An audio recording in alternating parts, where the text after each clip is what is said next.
stars. And so I just go through and do that quickly before I sticker the plates. Okay guys, so more sorting prep.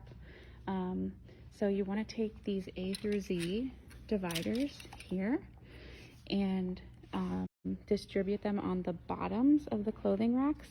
So usually the day before the 50% off sale, I tell my helpers, because that's our slow day, to try to move all the clothing to the top racks, and then we put these A through Z's out. We try to have our sorters not walk more than 6 sections. So instead of making like one long A through Z, what we do is we have one side labeled A through M and the other side labeled N through Z, and we kind of divide the row in half. So we have, like, down this whole row, we have 2 sets of alphabets. So there's going to be like an A through M, N through Z, and on this back part, same thing, A through M, N through Z.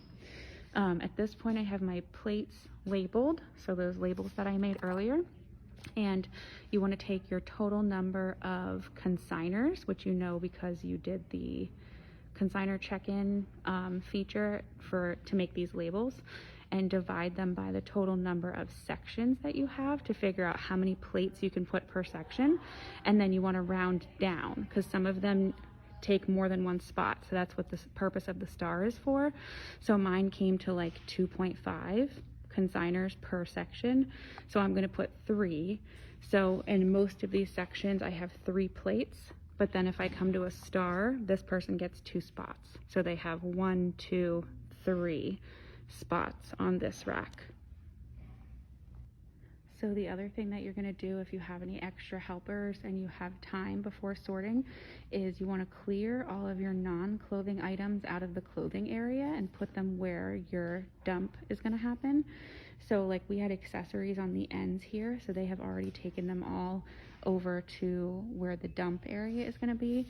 We also normally have bins underneath with like onesies and sleepers and stuff. Those have been taken over as well. And anything else that would be on the floor, like they walk around and pick up any clothing not on hangers and hang them up. And then anything that's on the other side that might be hanging up, they bring over to the clothing area. So you want all of your hanging items together and all of your non-hanging items together. Okay, so you want to get your non-clothing sort area set up. So we usually take over our large item area since it's pretty empty for the dump. So basically what they've been working on is bringing out all of our rejects and putting them like underneath the tables where shoppers won't get to them, but just so that they are somewhere that we can be sorting them. They've already pulled the donates out of the rejects. We do that step during our zone drop off. So these are just non-donate rejected items. If you have anything on wheels, it's way better to do the dump, because like all the things from way back there on the turf or far away, what they're basically going to be doing over here is having 2 shopping carts like what they have set up.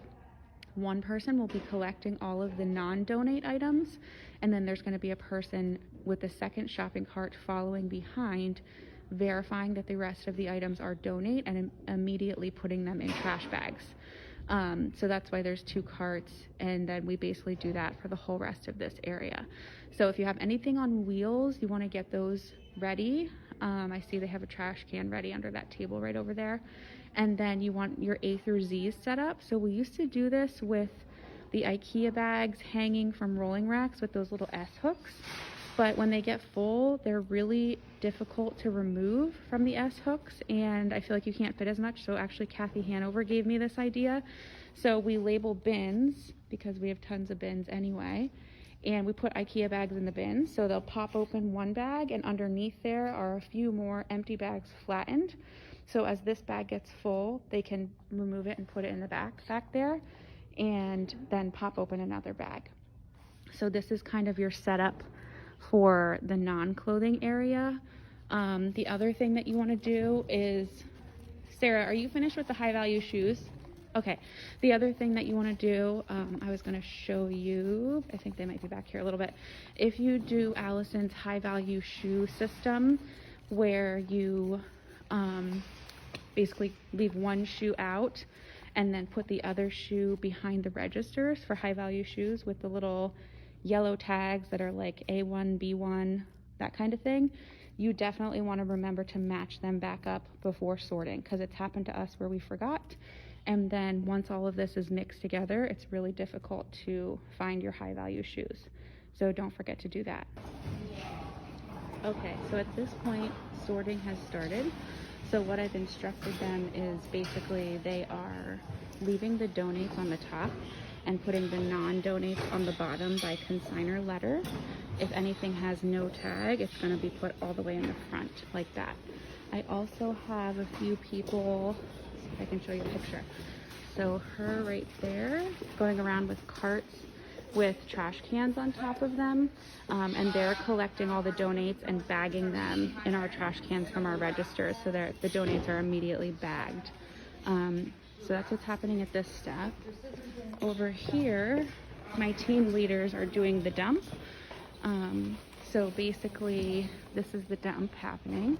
So the goal is to get all the things into one area. So that's what all these full shopping carts are. And so they're finishing up back there. So what they're doing is they are immediately bagging the donates. The non-donates they're putting into carts so that they can bring them over to the dump area. Okay, so the next step of sorting is to assign the letters. So basically everything was on the bottom, and I have assigned letters to the team members. Sometimes if we have a lot of stuff left, I have them work in pairs. So I have two of them get one rolling rack, and I give them a letter A, B, and so on. This time I have them working individually because we don't have a lot of stuff left. So one person per rolling rack per letter.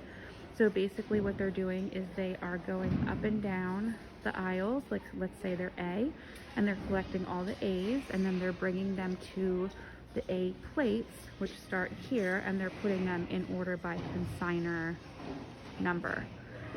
On the non-clothing side over here, what we've done is I assigned someone to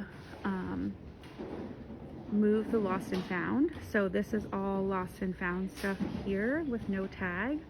So they spread that out so the consignors can check there. They also have taken all the items. So remember, it was like full over here, and they've sorted them into the bins with the letters. So they took the stuff from the dump, sorted them by consignor letter. Now they've been assigning things that are sorted by letter to be brought actually straight over to the clothing racks. So if you followed Chris and Katie's method, I believe, because we used to do it this way, that they actually put the consignor numbers on like tables or shelves. So we used to do that, and then we would move everything over. But I realized that it's faster to have them just start sorting right to the plates. So basically, once the items are sorted by consignor letter in the non-clothing area, then they bring them over here and they do the same thing. They just put them right on the floor. So that's what this stuff is. They generally try to bring them over, see if I can find somebody, in carts. So that's what this lady's doing down here. So she has all one consignor letter, and now she's sorting to the plates and putting the stuff on the floor.